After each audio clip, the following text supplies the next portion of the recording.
와우 CCM 희망 프로젝트 나는 개척교회 목사다.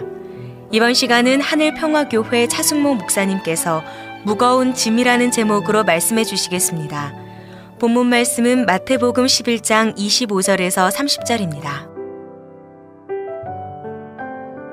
오늘 말씀을 묵상하기 전에 청취자 여러분의 머릿속에 조선시대의 농사짓는 풍경을 그려봤으면 좋겠습니다. 지금 농부는 소에게 멍에를 씌우고 소 뒤에서 쟁기를 붙잡고 밭을 갈고 있습니다. 어떻습니까? 한가로운 농경사회가 머릿속에 그려지십니까? 오늘 성경 말씀에 예수님께서는 마태복음 11장 29절에 나의 멍에를 메고 내게 배우라. 그리하면 너희 마음이 쉼을 얻으리니 라고 말씀하고 계십니다.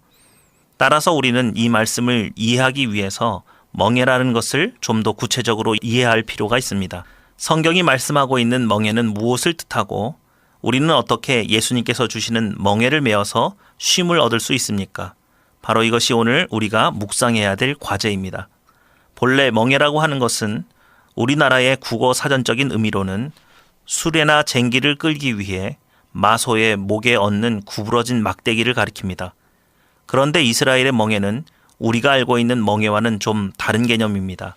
즉 소와 쟁기를 끌기 위해 소의 목에 거는 것이 멍에가 아니라 소와 소를 연결하여서 더 큰 힘을 얻게 하는 것이 멍에입니다. 이 말은 예수님께서 주시는 멍에가 가벼운 이유는 지금까지 우리는 우리의 무거운 짐을 홀로 지고 살았는데 예수님께서 우리의 삶 가운데 들어오셔서 우리 어깨에 걸린 무거운 멍에는 내려놓게 하시고 예수님과 나를 연결하여 주셔서 주님의 멍에를 주시고 함께 끌어주시기 때문이다라는 뜻이 됩니다. 그리고 내게 배우라라고 말씀하신 것은 예수님께서는 지금 온 인류의 영혼 구원이라는 막중한 사명을 어깨에 지셨는데 이미 예수님께서는 이러한 무거운 사명을 홀로 지고 가시는 것이 아니라 성부 하나님과 나누어 지심으로 능히 사명을 완수하실 수 있듯이 너희는 하나님과 짐을 나누어 지는 것을 배워야 한다라고 말씀하고 계시는 것입니다. 그리고 우리가 관가해서는 안 되는 것이 예수님과 함께 멍에를 맬 때에 인생의 무거운 짐이 멍에와 함께 벗겨져서 가벼운 짐으로 대체된다는 사실입니다. 이것은 우리가 본질적으로 다른 삶의 무게를 감당하게 된다는 것을 의미하며 우리의 삶의 목표와 목적이 바뀌어진다는 것을 의미하기도 합니다. 그러면 우리의 무거운 짐을 내려놓고 주님의 가벼운 짐으로 대체하는 구체적인 방법을 논리적으로 정리해보면 다음과 같은 결론을 얻을 수 있을 것입니다. 첫 번째 신자는 무거운 짐을 지고 예수님 앞에 나와야 합니다. 이는 인류가 해결할 수 없었던 죄의 짐을 의미하는 것으로 우리는 우리의 죄와 그 죄의 책임으로 인해 죄의 종로를 타고 있는 고달픈 삶을 회개를 통해 주님 앞에 내려놓아야 한다는 것을 의미합니다. 두 번째로 신자는 자신의 삶에 무거운 죄의 짐을 내려놓고 주님의 멍에로 바꾸어 매는데 여기에는 온유와 겸손이 필요합니다. 주님께서 우리에게 주시는 멍에는 죄의 멍에에 비해 훨씬 가벼운 것입니다. 그러나 이 멍에는 온유와 겸손이 없으면 맬 수 없는 멍에입니다. 성경이 말하는 온유란 성격적으로 따뜻하고 부드러운 것을 말하는 것이 아닙니다. 성경이 말하는 온유는 하나님의 약속과 관련된 성품으로 한 번 하나님과 한 약속을 받으면 그 약속대로 하나님께서 행하실 것을 믿어 요동하지 않고 잠잠히 참아 기다리는 모습을 온유라고 말합니다.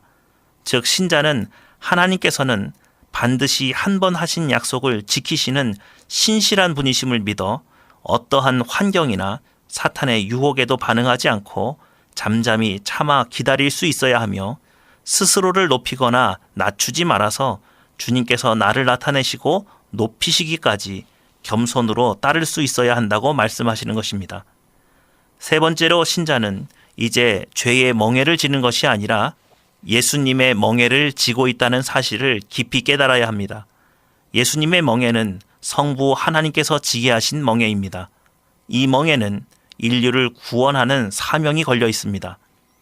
이제 성도는 죄의 무게에 짓눌려 매일 무엇을 먹을까 무엇을 마실까를 걱정하면서 살았던 죄의 멍에를 완전히 벗어버리고 어떻게 하면 하나님의 나라와 하나님의 의를 이룰 수 있을까 고민하며 살아가야 합니다.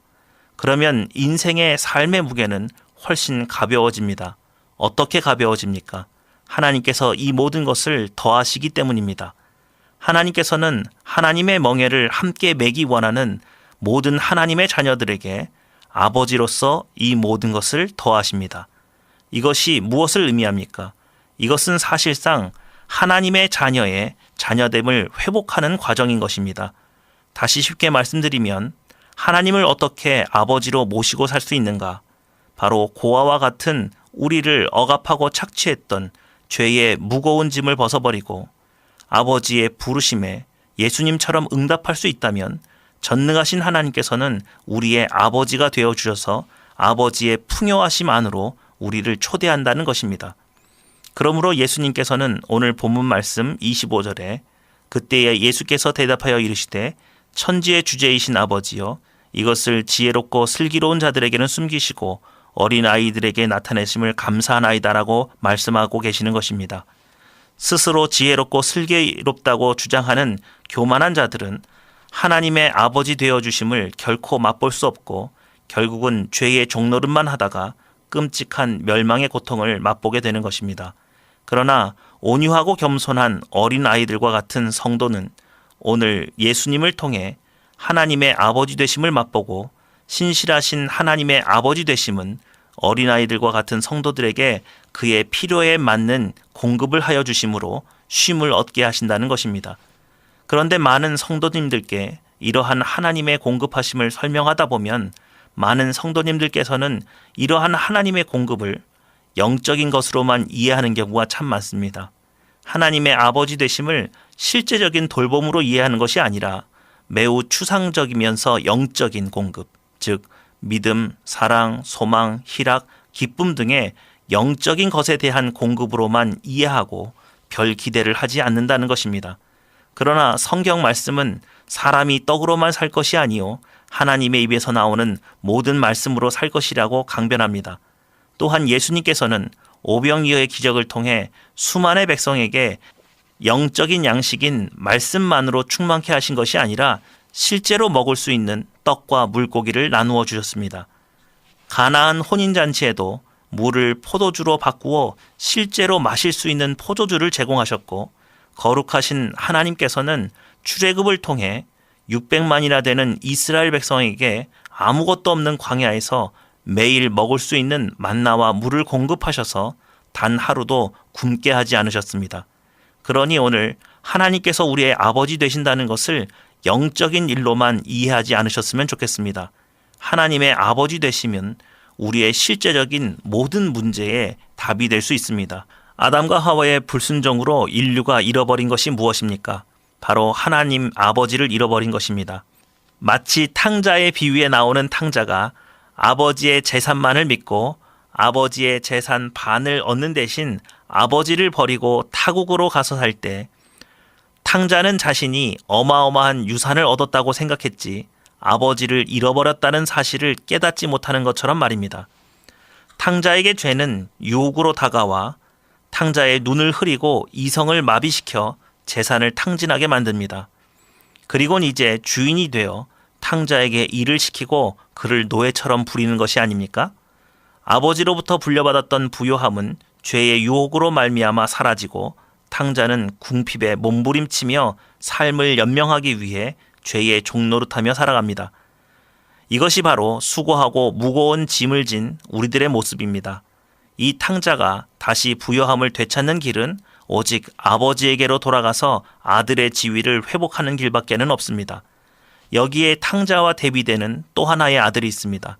그는 바로 탕자의 형입니다. 탕자의 형도 일을 합니다. 그러나 죄의 노예로서 일을 하는 것이 아니라 아버지의 아들로서 일합니다. 또한 궁핍해서 일하는 것이 아니라 아버지의 부요함 안에서 아버지의 뜻을 이루기 위해 일을 합니다. 이러한 극명한 차이는 어디에서 옵니까? 바로 탕자는 아버지를 잃어버렸고 탕자의 형은 아버지 안에 있습니다.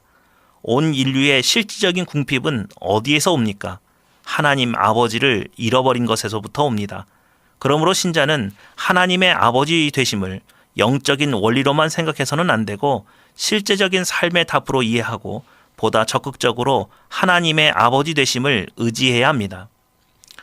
프란시스 맥너트 신부는 성령 운동에 참여한 최초의 카톨릭 신부 중에 한 사람입니다. 그의 기도와 신유라는 글 중에는 이러한 일화가 기록되어 있습니다. 끈질긴 기도를 통해 병고침을 받은 아주 놀라운 사례가 남아메리카 콜롬비아에서 있었다. 나는 그곳에서 휴가를 즐기고 있었다. 우리는 신부들과 성령의 세례에 관해 이야기를 나누고 있었다. 그러나 평신도들도 이 이야기를 듣고 있었고 현관 주위에 모여들어 기도를 요청했다. 그 가운데 19살 된 소녀가 있었는데 그녀는 목발을 짚고 있었다. 그녀는 5살 때에 늪에 빠진 적이 있었는데 그때 입은 상처 때문에 뼈까지 다쳐 결국 다리가 6인치나 차이가 나는 불구가 되고 말았고 그 발은 자라지도 않았다. 저녁 기도에 참석한 나는 그 소녀 주위에서 몇 명이 둘러앉아 기도하는 모습을 보았다. 나는 무슨 일인가 하고 건네보았다. 우리는 그녀와 같이 1시간 반 동안 기도했는데 일이 일어나고 있습니다. 누가 말했다. 다리가 자라고 있어요. 그래서 나도 기도에 동참했다. 그날 8명이 4시간 동안 기도를 했는데 우리 가운데는 주교도 끼어 있었다. 그 4시간 동안 그녀의 다리는 계속 자라났고 발바닥도 펴지기 시작했다. 다음날 우리는 또다시 4시간 동안 기도를 했다. 다리가 또 1인치 자라났다. 그녀의 발가락도 정상인의 크기로 자라났다. 우리의 기도가 끝나자 그녀는 거의 완전한 아치형 발을 되찾았다. 또 이런 기록도 있습니다. 세계 2차 대전 때 프랑스가 나치 군대에게 패해버리자 영국에서 도와주려고 건너갔던 29만의 대군이 자기들만으로는 나치를 대적할 수 없는 것이 분명하기 때문에 영국으로 되돌아가기 위해서 도보 해협으로 건너가기 시작했습니다. 히틀러는 도망하는 영국군들을 이번 기회에 아주 전멸시켜버릴 것을 계획하고 명령했습니다. 그때의 영국의 왕 조지 5세는 온 영국에 어떻게 하든지 영국 군대를 건져달라고 하나님께 기도하자고 성명을 내고 그날을 온 국민이 기도하는 날로 선포했습니다. 그때 아무도 예상치 못했던 일이 발생했습니다. 그날 독일군 편에는 큰 폭우가 일어나서 비행기 한 대도 뜰 수가 없었고 너무 비가 많이 와서 탱크 한 대도 움직일 수 없었던 것입니다. 반면 영국 편에 있는 도보 해협은 얼마나 잔잔하고 고요한지 거울 같아서 수많은 배가 29만의 영국 군대를 무사히 영국까지 옮기게 되었다고 합니다. 그 이후에 영국 군대를 비롯해서 온 영국 국민이 하나님 앞에 감사와 기쁨의 기도를 드리는 것은 당연한 일입니다. 이처럼 실제로 하나님께서 우리를 돕는 것은 매우 구체적입니다. 우리가 생각하는 것처럼 하나님의 아버지 되심은 영적인 일이 아니라 우리의 삶 가운데 현실 속에 아주 중요한 일로 우리에게 다가오고 있다는 사실을 성도 여러분들 모두가 기억하셨으면 좋겠습니다. 오늘 저는 이 설교를 마지막으로 여러분들과 인사를 나누게 되었습니다. 그동안 애청해 주신 여러분들께 감사의 뜻을 전합니다.